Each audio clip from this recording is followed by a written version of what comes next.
सुल्तानपुर में स्वर्ण व्यवसायी के यहाँ हुई लूट कांड का पुलिस ने जो आरोपी था उसको एनकाउंटर में मार दिया।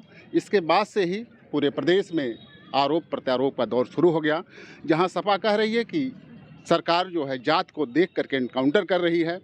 वहीं सत्ता पक्ष के लोग कह रहे हैं कि सपा जो है जाति और धर्म के नाम पर समाज को बांटना चाह रही है और अपराध मुक्त जो प्रदेश बनाने का जो लक्ष्य है उसमें बाधा डालती है। आइए हम कुछ लोग हैं, आइए उनसे बात करते हैं कि इन लोगों का क्या है सोच। क्या नाम है?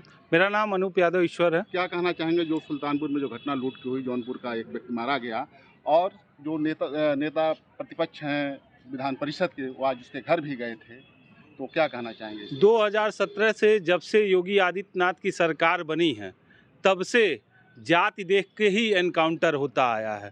चाहे पुष्पेंद्र यादव की बात हो, चाहे जितेंद्र यादव की बात हो, और आज के डेट में सुल्तानपुर में मंगलेश यादव का एनकाउंटर हो रहा है। जो मुख्य अभियुक्त है वो योगी आदित्यनाथ के समाज से आता है, ठाकुर समाज से आता है। उस पर कार्रवाई नहीं होती है, उसका एनकाउंटर नहीं होता है, लेकिन एनकाउंटर होता है मंगलेश यादव का। अभी मैं लखनऊ के मुद्दे पे कहना चाहता हूं, उन्होंने सिर्फ 2 जातियों का नाम लिया था।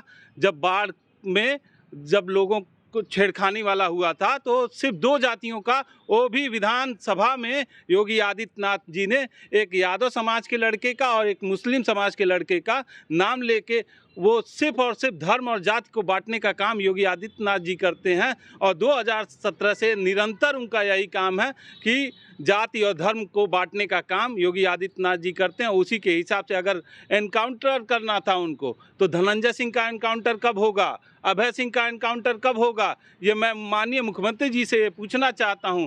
अगर यादव समाज से इतनी ही दुश्मनी है तो वो कह दें कि यादव समाज ये प्रदेश छोड़ के चला जाएगा। लेकिन मैं योगी आदित्यनाथ जी से पूछना चाहता हूं कि जब एनकाउंटर होगा तो अभय सिंह का एनकाउंटर कब होगा, ब्रजेश सिंह का एनकाउंटर कब होगा, धनंजय सिंह का एनकाउंटर कब होगा?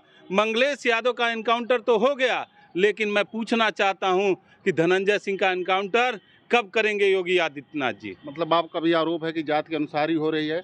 और जो पीडीए का नारा जो सपा ने दिया, 2 लड़कियां थी, एक अयोध्या की, एक कन्नौज की, दोनों पीडीए समाज से आती थी, लेकिन जो उनके साथ रेप किए वो सपा से जुड़े हुए थे, उनके कार्यकर्ता बताए गए। इस पर क्या कहना चाहेंगे? आपने शायद देखा नहीं, वहाँ पे चीख चीख के राजू नाम का जो उनका जो मुख्य अभियुक्त था उसने कहा था कि जो सपा से हैं, जो चेयरमैन थे, वहाँ के ब्लॉक अध्यक्ष शायद थे, वो इसमें नहीं है, बल्कि मैं मुख्य अभियुक्त हूँ, उन्होंने कहा था, राजू नाम के एक व्यक्ति ने।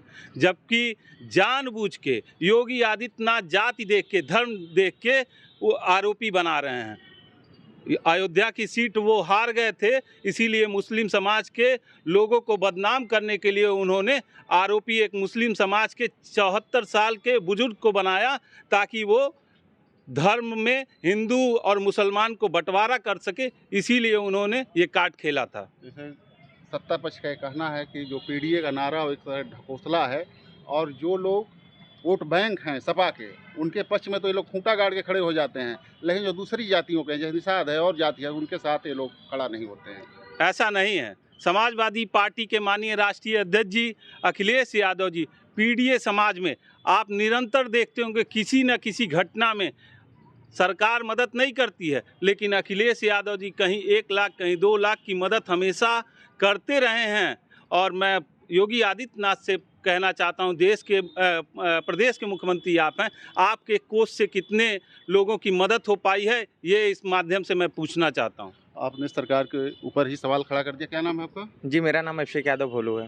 क्या कहना चाहेंगे जो घटना हुई है? मैं इस घटने से एकदम से शोकाकुल हूँ, इस वजह से कि ये सरकार जो है एकदम जातिवाद की सरकार हो चुकी है।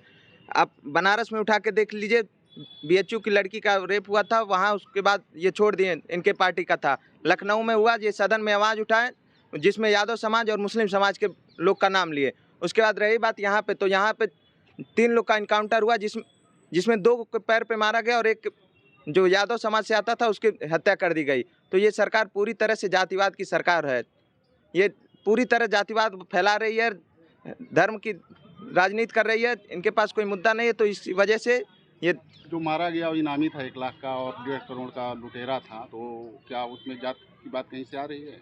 वो इनामी था, अपराधी वो अगर देख लीजिए, हम साथ हैं तो अगर साथ हैं तो हम अपराधी हुए हैं, लेकिन रही बात उसमें जो और दो थे उनको भी मारना चाहिए था, लेकिन मतलब उनके तीनों को मारना चाहिए था, लेकिन वो एक को मार के दो को पैर पे मार के ये जातिवाद की पूरी राजनीति कर दी है। आपका कहना है कि पूरी जातिवाद की राजनीति चल रही है। क्या नाम है? राजवीर यादव नाम है मेरा। क्या कहना चाहेंगे आप? मैं कहना चाहता हूँ जब से योगी जी की सरकार बनी है तब से यादव और मुस्लिम को छोड़ के बाकी अन्य जातियों को अलग कर दिया गया है। हिंदू मुस्लिम को लड़ाया जा रहा है, मतलब यादव और मुसलमान को टारगेट किया जा रहा है। टारगेट किया जा रहा है। आपका कहना ये है? हाँ। क्या नाम है? राकेश यादव हमारा नाम क्या है। कहना चाहेंगे? कहना ही चाह रहे हैं कि देखिए जो प्रशासन है, जिस लड़के पे 151 का चालान नहीं है उसका इनकाउंटर कैसे हो गया, किस आधार पर प्रशासन किया, और उनका जो नियम कानून जिस हिसाब से लगाए, अगर जिस पे चालान नहीं है बताइए 151 का 1 लाख का इनामी कैसे हो गया। वहाँ की प्रशासन क्या कर रही थी उस टाइम? प्रशासन तो ये कह रहा है कि मतलब सोच विचार करके ये भाई तो प्रशासन का ही तो रिपोर्ट है, अनुसार जो 1 लाख इनाम रखा गया था। प्रशासन का ही तो रिपोर्ट हो जी, उस पर तो चालान तो नहीं है, 151 का चालान नहीं उस लड़के पे, आप इनकाउंटर कैसे कर दिए? इनकाउंटर कर दिए, पैर में गोली मार रहे हैं, ठीक है, बाकी इनकाउंटर कैसे? यादव समाज पूरी तरीके से एक जाल फैलाया जा रहा है जिससे समाज को तोड़ा जा रहा है। यादव समाज मेन टारगेट पे उनकी है। आपका कहना है कि जाति को देख करके ही कार्रवाई हो रही है। क्या नाम है? मेरा नाम अवनीश यादव है और मैं कहना ये चाहूँगा कि जब से भाजपा की सरकार आई है तो वो ये दावा करते थे कि मैं यहाँ पे उत्तर प्रदेश में शिमला बना दूँगा, जो कि मुझे किसी तरह से दिख नहीं रहा है, क्योंकि आए दिन यहाँ पे अपराध होते जा रहे हैं। और उसके बाद दूसरी चीज़ जो है, यहाँ पे जातियों में बांटा जा रहा है।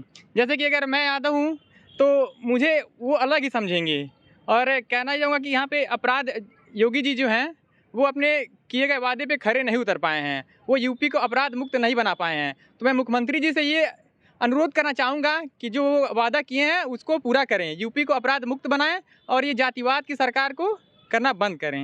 उनका कहना है कि विपक्ष साथ नहीं दे रहा, कोई भी मामला होता, कोई अपराधी मारा जाता है तो उनके जाति और उनके वोटर है तो विरोधी विरोध करते हैं इस नाते। जब आप विरोधियों को, जब जैसे कि मान लीजिए यादव हैं, मुस्लिम समाज है, तो अगर आप उनको पहले से ही अगर अलग समझेंगे तो आपका विरोध नहीं करेगा तो आप क्या करेगा, ये तो बताइए। अगर आप कोई भी चीज़ है अगर उसको आप पहले से ही मना कर देंगे तो आखिर वो आपके विपक्ष में ही तो होगा ना। अगर आप उसको अपना समझेंगे तो ही ना वो आपके साथ चलेगा, आपके साथ विकास करेगा। आपका कहना कि भेदभाव के चलते ही लोग विरोध कर रहे हैं। क्या नाम है? आदित्य यादव। क्या कहना चाहेंगे आप? यह भाजपा सरकार यादव विरोधी सरकार है। अगर यादवों का कोई भी मामला थाने पे जाता है और अगर ये देख लेते हैं कि उसके नाम के पीछे यादव टैग लगा है तो ये उस मामले को और बढ़ा चढ़ा कर दिखाते हैं ताकि कि हम इसको और कमज़ोर कर पाएँ, क्योंकि यह भाजपा सरकार जान रही है कि भाजपा का इस समय कोई टक्कर दे पा रहा है, कोई मुंह तोड़ जवाब भाजपा को दे पा रहा है तो वो सिर्फ यादव है, और यादव हर समाज के लिए चलता है। इसीलिए यह भाजपा सरकार यादवों को दबाने का काम कर रही है कि अगर हम यादवों को दबा ले गए तो हमारी सरकार को कोई जड़ से उखाड़ के फेंक नहीं पाएगा। आपका कहना है कि सरकार जो है जाति को टारगेट करके ही काम कर रही है, यादव समाज सबके साथ खड़ा रहता है। जब भी सपा की सरकार रही सर्व समाज के विकास के लिए काम किया गया, और भाजपा यह जान रही है कि जब सपा सत्ता में आएगी तो उसके बाद इनका दोबारा लौटना मुश्किल होगा भाजपा का। इस नाते वो अभी से यादव को कमज़ोर करने के लिए लगातार टारगेट कर रहे हैं, और जो अपराधी भी नहीं है उनको टारगेट करके इनकाउंटर में मार दिया जा रहा है। कैमरामैन मुन्ना के साथ डॉक्टर सिंधु कुमार मिश्रा, TV9 गोरखपुर।